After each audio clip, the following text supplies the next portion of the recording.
Un phénomène inconscient, pourquoi? Alors je dis tout de suite que pour des enseignants, que nous sommes, que vous êtes, ce transparent est vraiment très important. Parce que quand même, on peut quand même s'interroger. Comment se fait-il qu'on ne se rend pas compte de l'existence de ce phénomène? Moi, je vous dis, pendant 20 ans, j'étais persuadé que c'était normal d'avoir la moitié des élèves en échec, quoi. 10 sur 20 de moyenne, etc. On n'est pas tous idiots. Et en plus, moi, depuis plusieurs années, je tournais autour du pot, mais je ne l'avais pas repéré, ce phénomène. Comment ça se fait qu'on ne s'en rend pas compte? Je vais vous proposer 3 explications. La première, ce n'est pas spécifique au phénomène de conscience macabre, c'est la tradition, c'est plus général. Qu'est-ce que c'est la tradition? J'essaye de définir les mots que j'emploie. Quelque chose existe, le temps s'écoule, l'être humain n'aime pas sortir des normes, on veut faire comme tout le monde. Ça existe, on refait pareil, sans se poser de questions. C'est la tradition bête et méchante, dans toute sa splendeur. Alors vous me direz, après tout, mais pourquoi pas? Si ça marche, pourquoi ne fait-on pas pareil? Ben, le problème est le suivant, c'est que quand le temps s'écoule, il y a certains paramètres qui changent dans la vie. Et on ne se rend pas compte de ces changements. Et c'est là qu'on voit apparaître un dysfonctionnement. On pourrait expliquer comme ça plein de choses. La crise financière d'il y a 3 ans, etc. Je ne suis pas là pour ça. Alors, quel est le paramètre qui a changé dans l'éducation? Ben, c'est dans les années 70. Il y a eu une massification énorme dans l'enseignement. Vous le savez.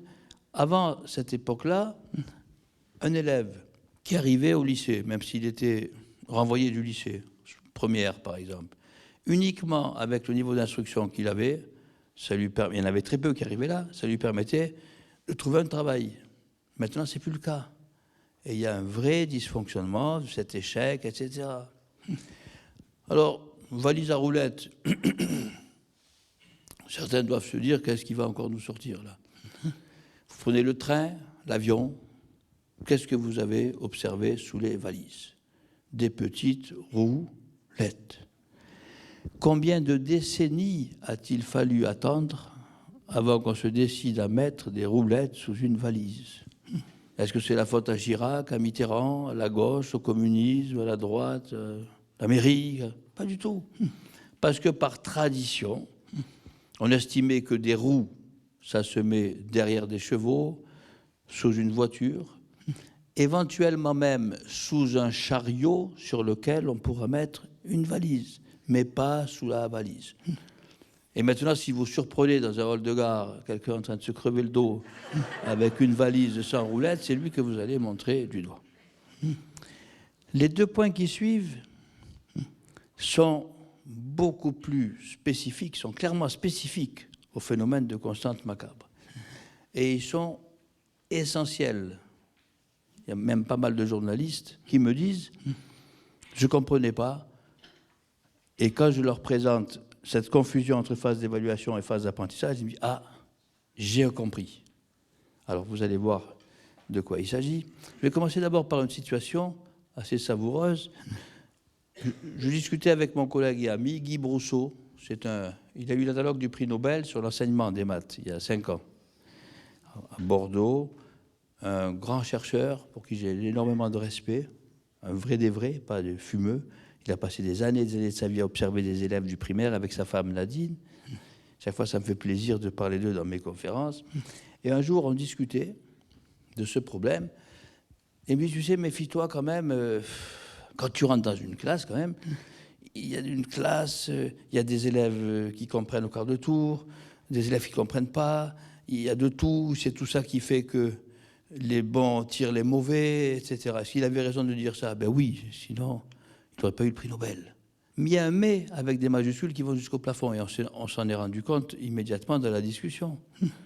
Le « mais », c'est quoi? C'est qu'il avait raison, ce qu'il décrivait là, en phase d'apprentissage. C'est-à-dire que quand vous présentez une notion nouvelle à des élèves, il faut vraiment ne jamais avoir enseigné pour s'imaginer que tous les élèves comprennent à la même vitesse. Il y en a qui comprennent au quart de tour, d'autres il leur faut plus de temps, etc. Mais en phase d'évaluation, c'est complètement différent. Il se peut qu'un élève sérieux, travailleur, n'ait pas compris la première fois en classe, mais que par son travail, il réussira à comprendre. Et donc, si l'évaluation est posée de manière saine et sans piège, il aura une bonne note. Alors, pourquoi c'est très pernicieux? C'est très sournois, ce truc-là. Je vais vous expliquer en détail, parce que si on y prend garde, si vous confondez ce que j'appelle au fait phase d'évaluation, c'est celle qui donne lieu à une note, parce qu'il y a aussi l'évaluation diagnostique, etc. Pour moi, pour simplifier, évaluation, c'est sommative, note. Tout le reste, j'appelle phase d'apprentissage. Dans mes livres, c'est comme ça la définition que je prends. Si on y prend garde, ça semble justifier l'existence de la constante macabre. Pourquoi? Parce qu'en phase d'apprentissage, la vision que vous avez de la classe, certains qui comprennent au quart de tour, d'autres moyennement, et d'autres qui ne comprennent pas tout de suite, etc. Là, vous retrouvez votre constante macabre. Mais là, c'est simplement en termes de vitesse d'acquisition de la notion. Je dis bien en termes de vitesse d'acquisition. Mais si ce qui nous intéresse, nous, ce n'est pas de savoir s'ils comprennent au quart de tour. Ce qui nous intéresse, c'est de savoir si les notions du programme officiel sont comprises. Donc là, ça n'a rien à voir. Les deux choses n'ont rien à voir. J'insiste là-dessus. C'est pour ça qu'on se plante souvent, hein, si on n'entre pas dans les détails.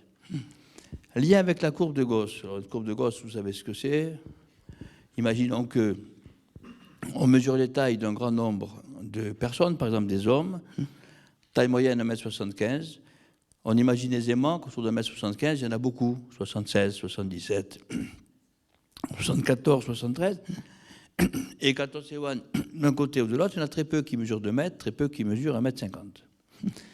Imaginons que l'on veuille représenter cette répartition par une courbe, étant entendu que la hauteur du point de la courbe représente le nombre de personnes. Ben vous auriez une courbe qui a cette allure, au lieu d'avoir 10 sur 20, au milieu, vous auriez 1m75. C'est une courbe symétrique autour d'une valeur moyenne, qui est d'ailleurs la médiane, il n'y en a autant d'un côté que de l'autre. Ça s'appelle une courbe de Gauss, du nom de son inventeur, Carl Friedrich Gauss, qui a eu le génie, parce que maintenant ça semble simple quand on le voit comme ça, il faut y penser, hein, qui a eu le génie de remarquer que chaque fois qu'on prend un grand nombre de mesures sur un phénomène naturel, on a ce type de courbe. Qu'est-ce que c'est un phénomène naturel? J'ai parlé des tailles, ça peut être les poids, ça peut être des diamètres de troncs d'arbres d'une espèce donnée, des longueurs de tiges d'une plante donnée. Vous pouvez y aller, vous allez toujours trouver ce type de courbe. Actuellement, encore, de moins en moins, parce que quand même ça avance notre combat, mais encore 2 ou 3 ans, des chercheurs. Donc imaginons le prof lambda qui doit corriger ses copies, qui est surchargé de boulot, des chercheurs. Venez me dire à la fin de mes conférences, en souriant, parfois, vous avez passé un bon moment, ça, tu as raison, ce que je dis, tu as raison, mais c'est la courbe de Gauss. Bien entendu, c'est la faute à Gauss, on n'en parle plus. Allez, c'est réglé. C'est faux. C'est gravement faux. Alors pourquoi? En admettant qu'une répartition de notes suive une courbe de Gauss, pourquoi la moyenne serait-elle à 10? Pourrait être à 14, à 13, exceptionnellement à 8, enfin je sais pas. Alors là, on peut dire parce que 10 c'est au milieu. Bon, ça convaincra qui a envie d'être convaincu. Mais l'argument que je vais vous donner là est très fort, et c'est un autre point très important de cette matinée. Est-ce qu'une répartition de notes est un phénomène naturel? Imaginons que l'on questionne des enfants, pas des élèves, des enfants non scolarisés, on leur pose des questions de logique. On évalue.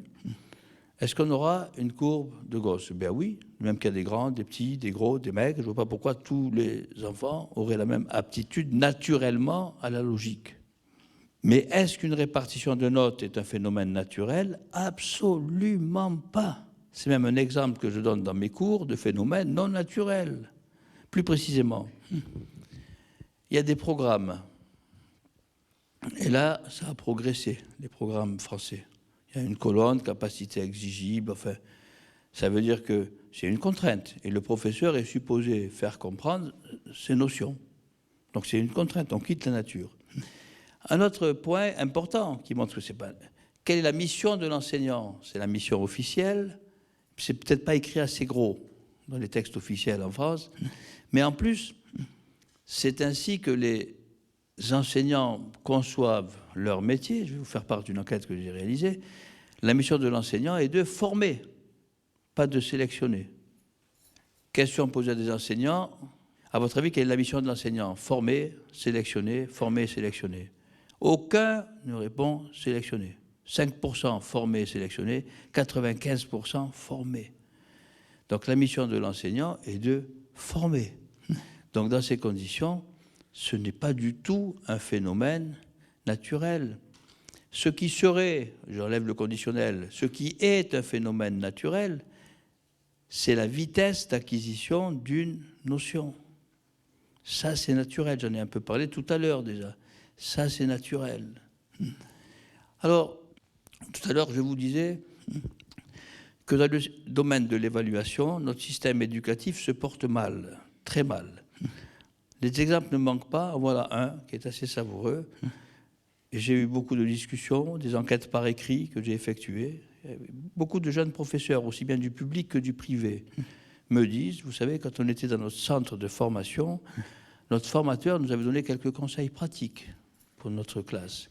Il nous avait dit, quand tu poses un devoir, si tu as une gaussienne ça fait encore plus initié, si tu as une gaussienne centrée à 10, c'est que tu as posé un bon devoir. Il faut savoir que dans notre pays, remarquez que moi, pendant 20 ans, c'est le schéma que j'avais en tête, mais on ne me l'avait pas dit quand même dans un centre de formation. Pendant 20 ans, sans me rendre compte, c'est ce schéma que j'avais en tête. Mais on lâche des professeurs de la nature avec ce schéma. On ferait quand même mieux de ne rien dire.